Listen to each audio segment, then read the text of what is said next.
what you gonna do? Brother, you better watch these 3 times that Hulk Hogan boldly shares his faith. Come on. You know, as long as I made the right choice, you know, and followed my faith more than what people were saying, what the newspapers or the tabloids were saying, and didn't get sucked into that.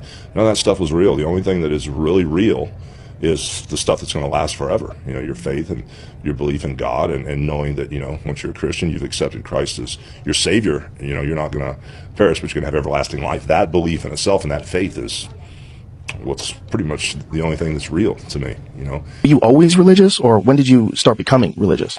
So I was raised in a Southern Baptist church, and then when I started playing in a rock and roll band, when I kind of like got in junior high and stuff, kind of like wasn't going to church at all.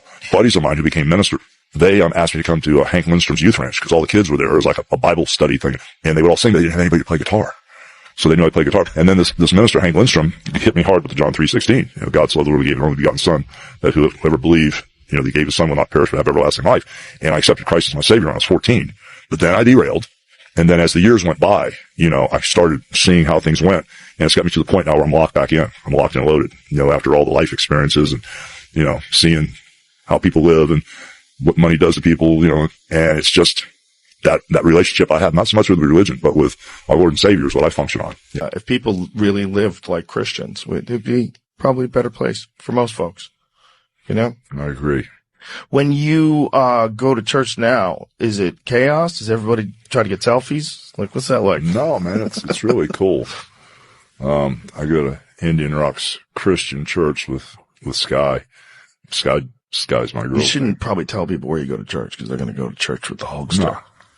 I want more people there. There's also some real power to a bunch of people getting together to agree that they're there to be a better person in the eyes of God. Yeah. There's something very powerful about that. Public baptism. Mm-hmm. You have said the greatest moment of your life. Yes, without a doubt. Terry, what did that mean for you?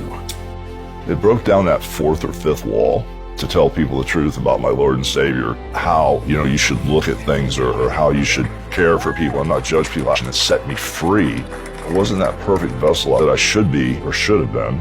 Once I was baptized, I felt I was all anew. It really was a major pivot in my life. I went back to the Bible, you know, and I started reading again, and I'm either all the way in or all the way out with whatever I do.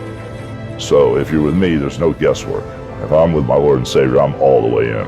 Well, if you want to learn more about what Hulk Hogan just shared, go ahead and watch the pinned video below and follow or subscribe for more like this.